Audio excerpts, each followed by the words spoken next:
우리 좌우에 계신 분들과 이렇게 인사하겠습니다. 잘 되고 있습니다. 기도하면 됩니다.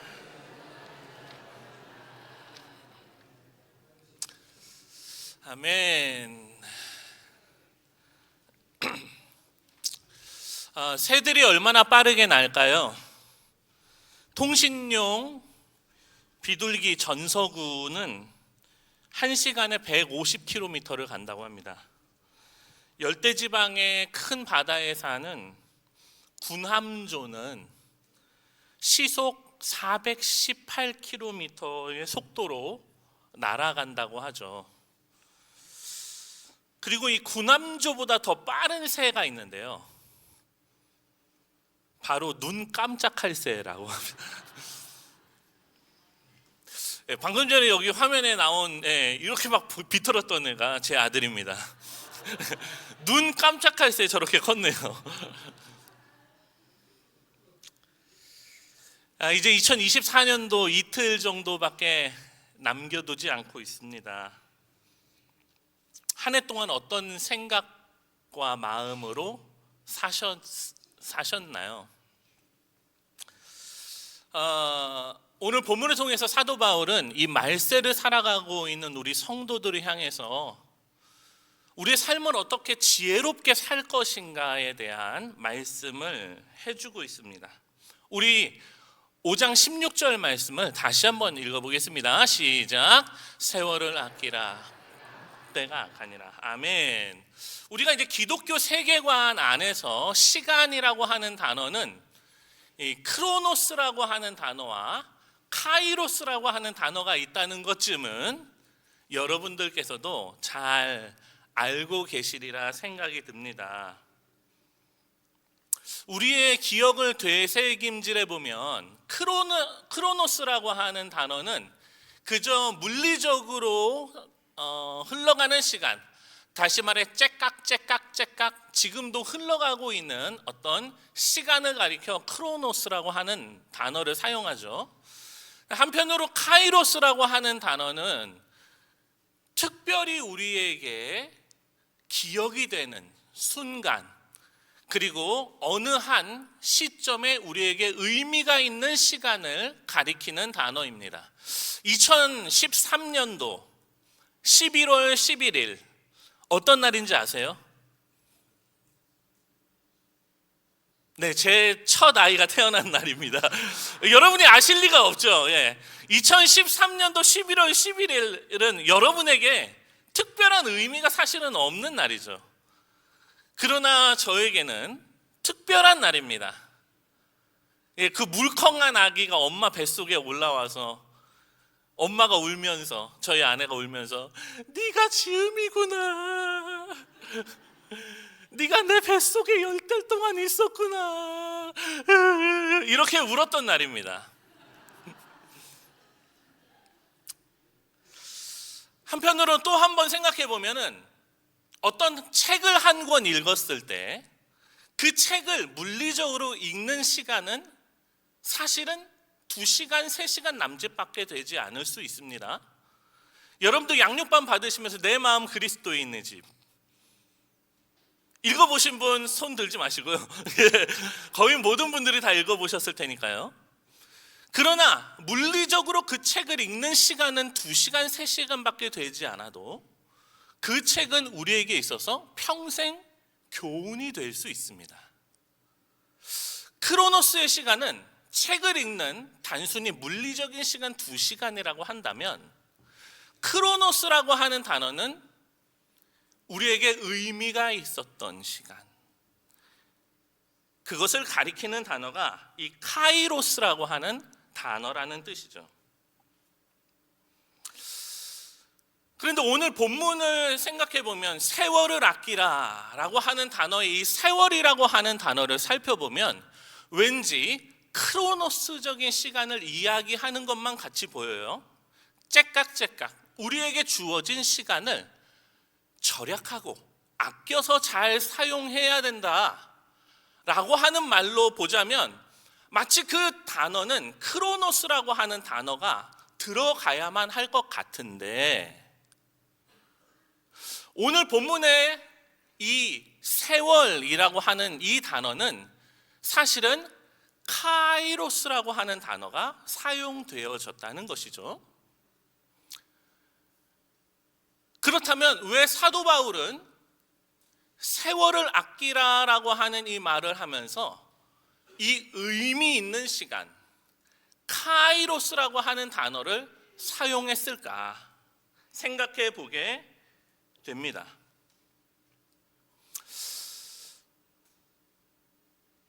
오늘 우리에게 주시는 이 본문은 시간을 좀 아껴서 잘 사용해야 한다라고 하는 내용을 넘어 조금 더 깊은 의미를 담고 있는 것은 아닌가. 그러한 의미에서 오늘 이 본문 말씀, 똑같은 말씀을 공동 번역 성경으로 다 같이 한번 읽어보면 좋겠습니다. 시작. 이 시대는 악합니다. 그러니 여러분에게 주어진 기회를 잘 살리십시오. 세월을 아끼라라고 하는 단어와 동일하게 해석된 단어가 어떤 표현으로 썼냐면 여러분에게 주어진 기회를 잘 살리십시오 라고 번역이 되었단 말입니다. 우리가 오늘 본문을 통해서 정말 하나님께서 우리에게 도전하시고 싶은, 또 이 시대를 살아가고 있는 우리 그리스도인들에게 말씀하고 싶은 내용은 무엇인가? 첫 번째로 우리에게 주신 기회를 사야 한다는 것입니다. 저를 따라해 주시겠습니다. 우리에게 주신 기회를 사야 합니다. 오늘 여기서 이제 세월을 아끼라라고 하는 이 본문에서 아끼라라고 하는 단어는 엑소고라조라고 하는 헬라어입니다. 이 단어는 본래 의미가 무엇을 주고 사다, 어떤 것을 주고 구입하다, 혹은 무엇을 내어주고 구속하여 내다 라고 하는 뜻을 가지고 있습니다. 실제로 이 단어는 초대교회 시절만 해도 광장이나 시장에서 어떤 돈을 주고 무엇을 구입했다라고 하는 단어로 사용되었던 것이 오늘 본문에 있는 아끼라라고 하는 단어입니다. 그렇게 볼 때 오늘 본문에서 우리 가운데 이 표현은 아끼라라고 하는 소극적인 표현보다는 무엇인가를 주고 구입해라, 무엇인가 대가를 지불하고 얻으라 라고 하는 적극적인 뜻으로 생각해 볼 수 있을 것입니다. 어떤 단어가요? 아끼라.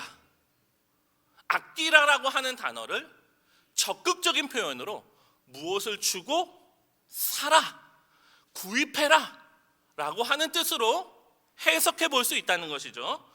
그렇다면 오늘 본문에 나와 있는 것처럼 지혜로운 사람은 무엇을 주고 어떤 것을 얻는, 구입하는 사람인가?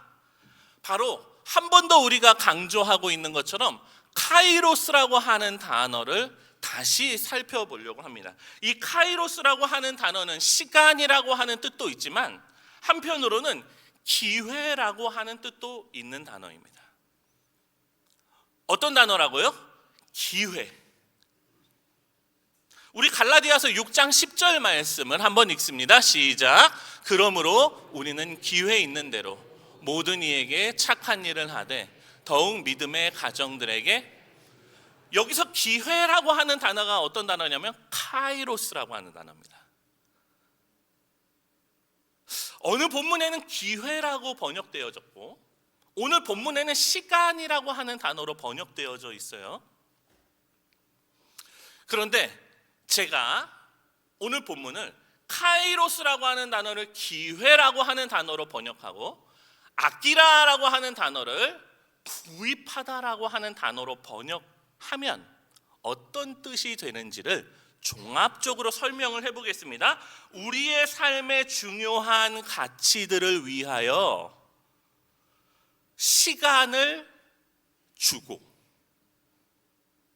혹은 내 시간을 투자하여 그것을 살아 라고 하는 뜻으로 해석할 수 있는 것입니다.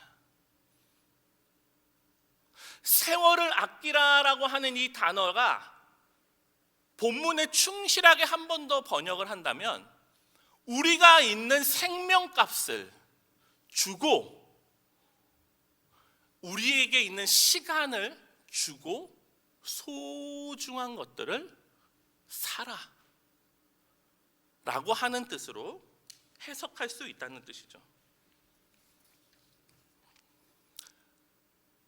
그렇게 볼 때 우리의 생명이라고 하는 것이요, 하나님께서 우리에게 어떤 정해진 수에 이르기까지의 생명을 우리는 조금씩 사용하면서 살고 있다 라고 해도 무방할 것입니다.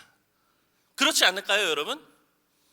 우리가 앞으로 살아가는 시점에 어느 순간에는 우리가 반드시 죽음이라고 하는 것을 경험하게 되는 때가 올 것입니다. 그때를 우리가 알지는 못합니다. 그러나 그 시간까지 남아있는 시간을 우리는 지금 조금씩 쓰고 살아가고 있다고 표현할 수 있겠죠.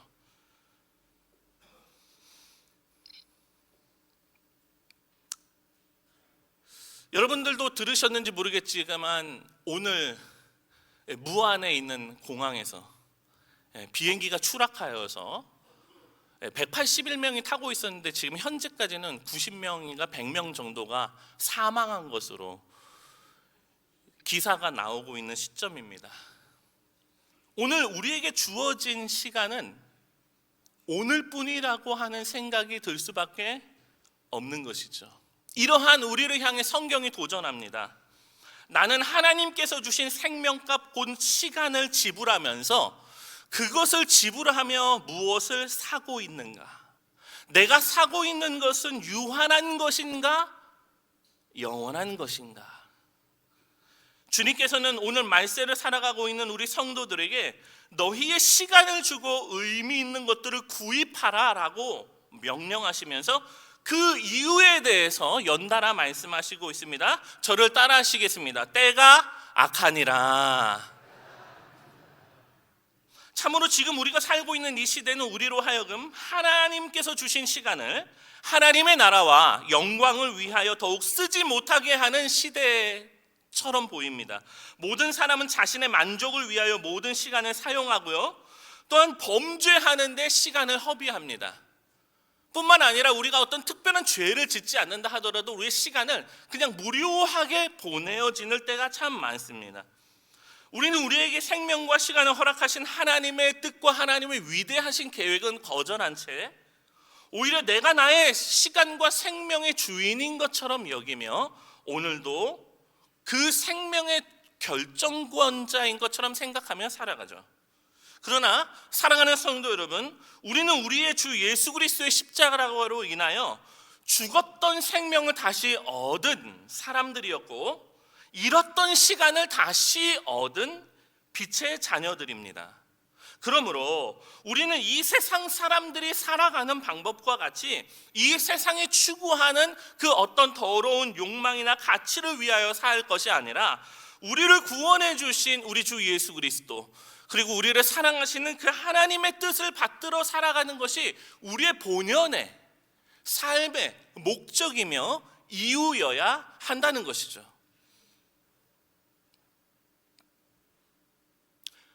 만약에 어떤 사람이 교통사고가 나서 금방 죽을 수밖에 없는 사람이 되었습니다. 그 사람에게는 심장이 필요해요. 그리고 앞으로 수술을 하려면 30분밖에 안 남았습니다. 30분이 지나면 그 사람은 금방 죽을 수밖에 없는 운명이죠. 근데 극적으로 27분 만에 또 다른 사람이 사고를 당해서 그 심장을 이식받을 수 있다는 이야기를 듣게 됩니다.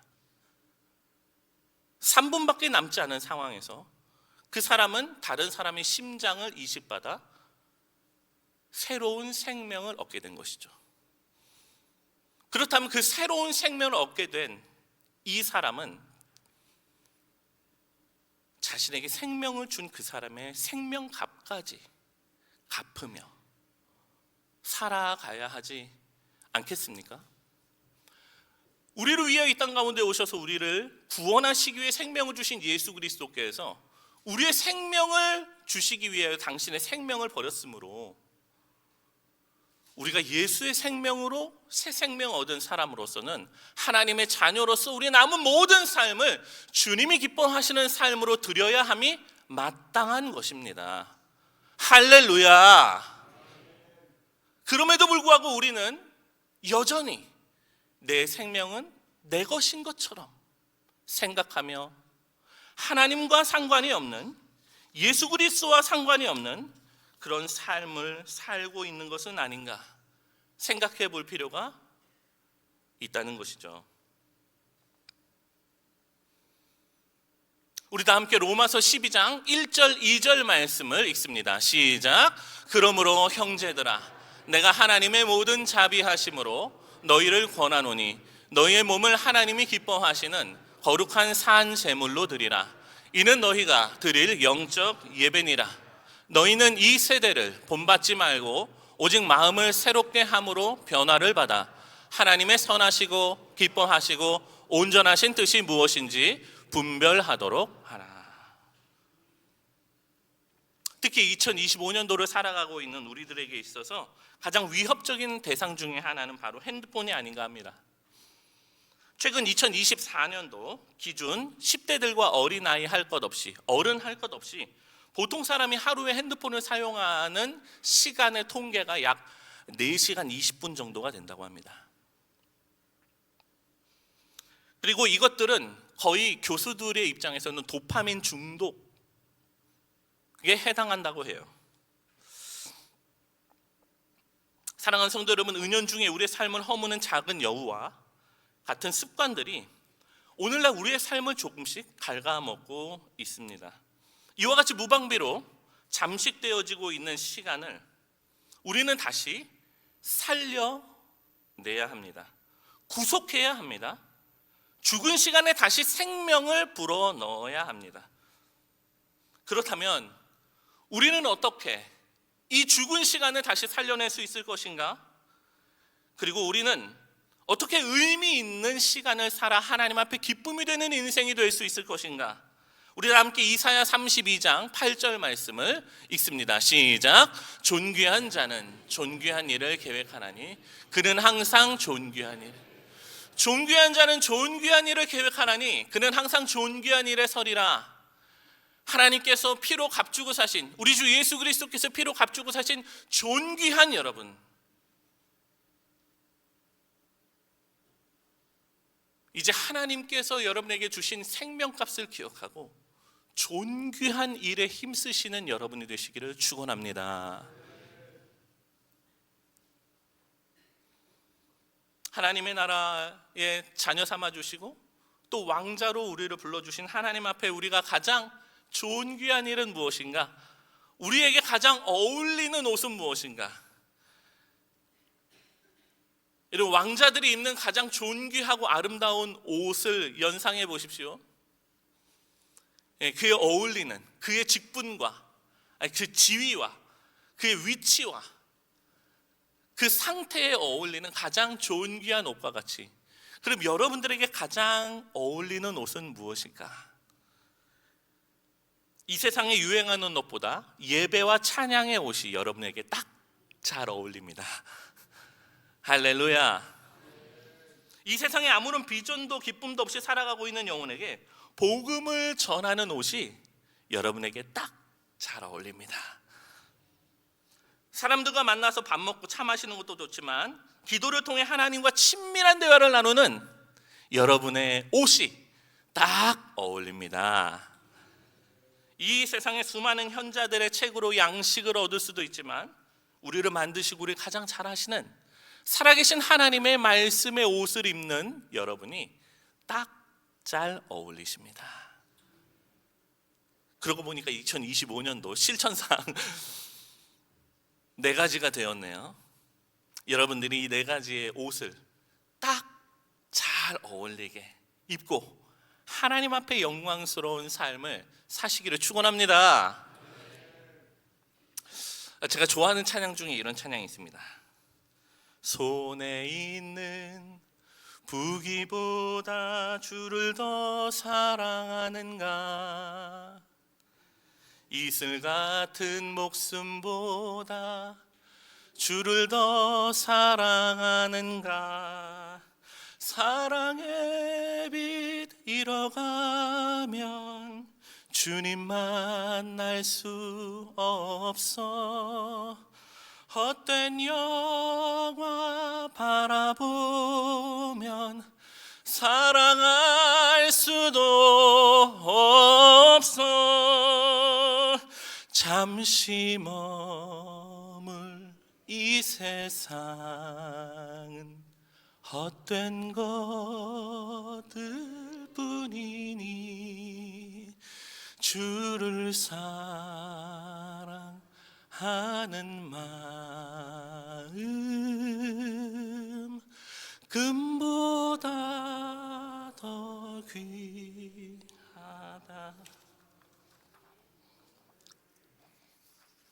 결론입니다. 사랑하는 성도 여러분, 그리스의 시라쿠라라고 하는 곳에 명물 동상이 하나 있는데요, 세계 각지에 찾아온 관광객들이 그 동상을 보면서 처음에 그 생김새, 아주 기괴한 모습인 그 생김새를 보면서 막 웃다가 그 앞에 글씨를 딱 보고 나서 이내 숙연한 마음이 든다고 해요. 바로 이 시간의 신, 기회의 신이라고 불리는 카이로스의 동상입니다. 그 모습이 어떻게 생겼냐? 모습을 한번 보여주세요.